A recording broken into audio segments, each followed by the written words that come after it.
Hello everyone, मैं बबीता सिन्हा आज आप लोगों को वर्ग 10 के बच्चों को सेमुशी प्रथम अध्याय पढ़ाने जा रही हूँ।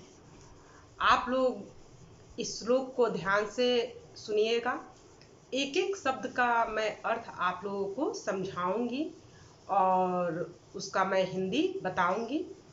पहला आपका श्लोक है कि ध्रुवः मत्र जीवितम जातम। ध्रुवः मत्र का अर्थ होता है कठिन और जीवितम का अर्थ होता है जीवन और जातम का अर्थ होता है हो गया है। तो बच्चों, इसका अर्थ हुआ कि जीवन कठिन हो गया है। प्रकृति रेव शरणम। प्रकृति का अर्थ आप लोग जानते हैं नेचर, तो प्रकृति और प्लस यू है, तो यू का अर्थ होता है कि ही, और शरणम यानी पास में उसके जाओ। तो इसका अर्थ हुआ कि हमें प्रकृति के ही शरण में जाना चाहिए। शुचि पर्यावरणम। शुचि का अर्थ होता है स्वच्छ, साफ सुथरा, और पर्यावरण अर्थात अपने आसपास के वातावरण को कहा जाता है। तो इसका अर्थ हुआ कि हमें अपने आसपास के वातावरण को साफ और स्वच्छ रखना चाहिए। महानगर मध्य। महानगर के मध्य का अर्थ होता है बीच में। चल निशम काल सय चक्रम। चल मीन्स होता है चलते रहता है। द का अर्थ यहाँ पे दिन हो गया, निशम का अर्थ यहाँ पे रात हो गया। यानी महानगरों के बीच में दिन रात चलते रहता है काल सय चक्रम, यानी मृत्यु के समान। काल का अर्थ होता है मृत्यु और चक्रम का अर्थ होता है चक्का, अर्थात महानगर के बीच में दिन रात चलते रहता है मृत्यु के समान चक्का। मन शोष्यतः। शोष्यतः का अर्थ होता है सुखा देना। तो यहाँ पे कवि कह रहे हैं कि मन शोष्यतु, यानी मन को वो क्या करता है, सुखा देता है। तनु पेशयद। पेशयद मीन्स होता है पीस देना, और तनु का अर्थ होता है शरीर, और शरीर को ये क्या करता है कि पीस देता है।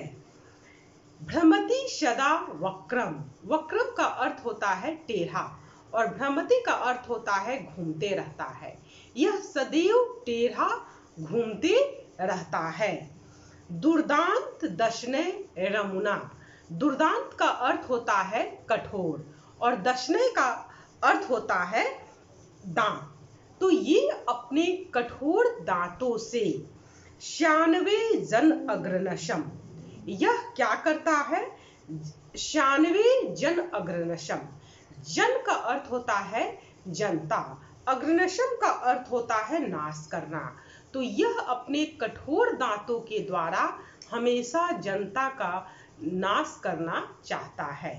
यानी आपके पूरे श्लोक का अर्थ हुआ कि यहाँ जीवन जो है कठिन हो गया है, हमें प्रकृति के ही शरण में जाना चाहिए, पर्यावरण को साफ और स्वच्छ बनाना चाहिए।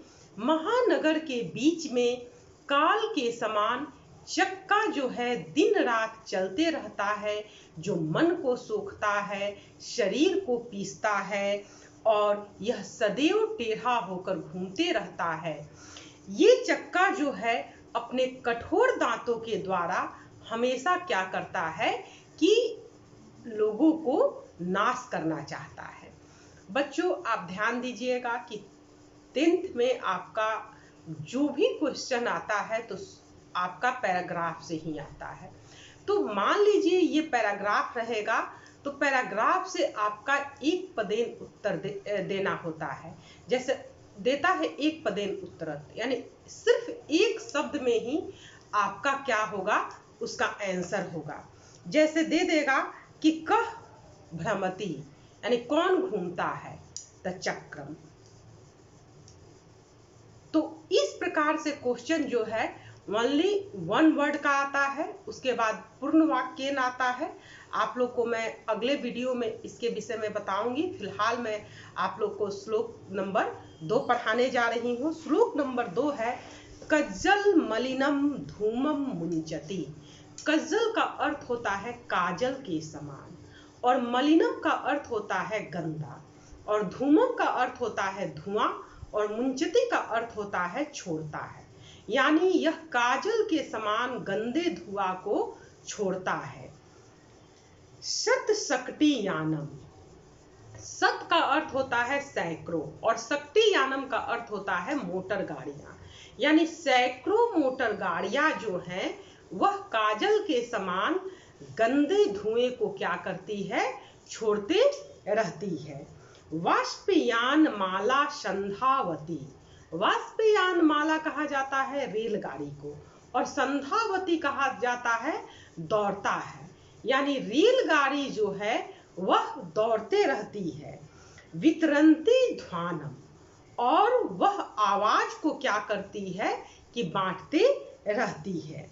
याना नाम पक्तयो हाँ अनंता, याना नाम मीन्स होता है गाड़ियों की पंक्तियों का अंत ही नहीं है।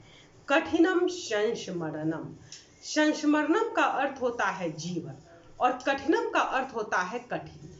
यानी यहाँ जीवन जो है वह कठिन हो गया है।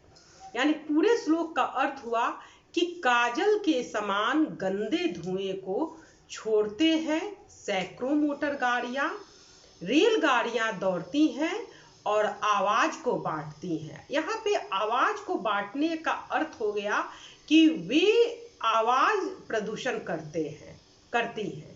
और उसके बाद हो गया कि गाड़ियों की पंक्तियों का अंत नहीं है, और यहाँ जीवन जो है वह कठिन हो गया है। अब आप लोगों को मैं श्लोक नंबर 3 पढ़ाने जा रही हूँ। 3 का है वायुमंडलम भृशम दूषितम। भृशम का अर्थ होता है अत्यधिक, और वायुमंडल का अर्थ तो आप लोग जानते ही होंगे, वातावरण। यानी हमारा पूरा वातावरण जो है, भृशम मीन्स अत्यधिक, अत्यधिक क्या हो गया है, दूषित हो गया है। न ही निर्मलम जलम, न का अर्थ होता है नहीं, और जलम का अर्थ होता है जल पानी, और निर्मल का अर्थ होता है स्वच्छ, और पानी भी स्वच्छ नहीं है। कुत्सित वस्तु मिश्रितम, कुत्सित का अर्थ होता है गंदी, गंदी वस्तुओं को, मिश्रितम का अर्थ होता है मिलाना, मिला दिया गया है। भक्ष्यम, भक्ष्यम का अर्थ होता है खाने के पदार्थ में, यानी खाने के पदार्थ में गंदी वस्तुओं को मिला दिया गया है।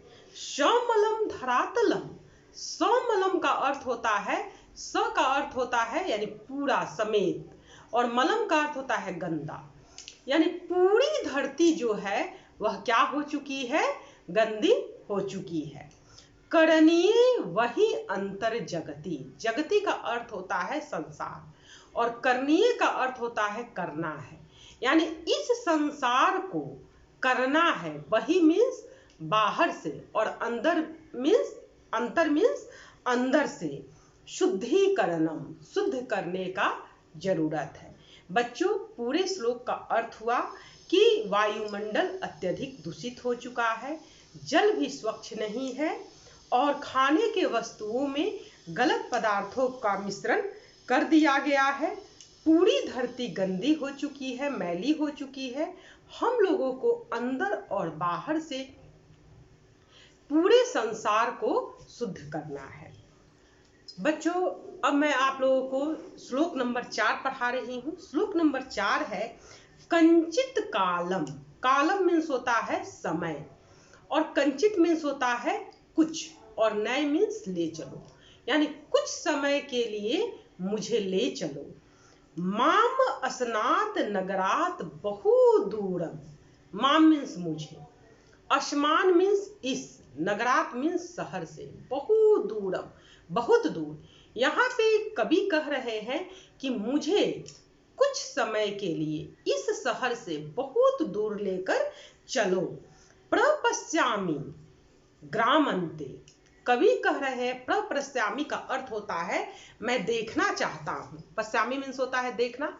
और ग्राम अंते यानी मैं गांव के शुरू से अंत तक देखना चाहता हूँ। निर्झर नदी पयः पूरम, पयः का अर्थ होता है जल और पूरम का अर्थ होता है पूर्ण रूप से भरा हुआ। तो कवि कह रहे हैं कि मैं निर्झर नदी और पानी से भरे हुए पूरे तालाब को मैं देखना चाहता हूँ। एकांते कानात्रे, एकांते मीन्स होता है अकेले और कानात्रे मीन्स होता है जंगल में।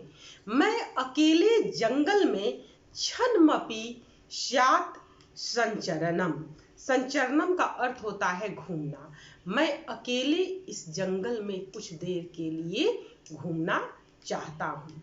बच्चों, मैं पूरे श्लोक का अर्थ बता रही हूँ। इस श्लोक का अर्थ है कि मुझे कुछ देर के लिए इस शहर से बहुत दूर ले चलो। मैं गांव को शुरू से अंत तक देखना चाहता हूँ। मैं नदी, निर्झर और पानी से भरे हुए तालाब को मैं अकेले ही जंगल में कुछ देर घूमना चाहता हूँ। बच्चों, मैं आज आप लोगों को 4 श्लोक पढ़ाई हूँ। फिर मैं अगले वीडियो में आपको 5 नंबर श्लोक पढ़ाऊंगी और इस अध्याय को मैं समाप्त करूंगी। तब तक के लिए धन्यवाद।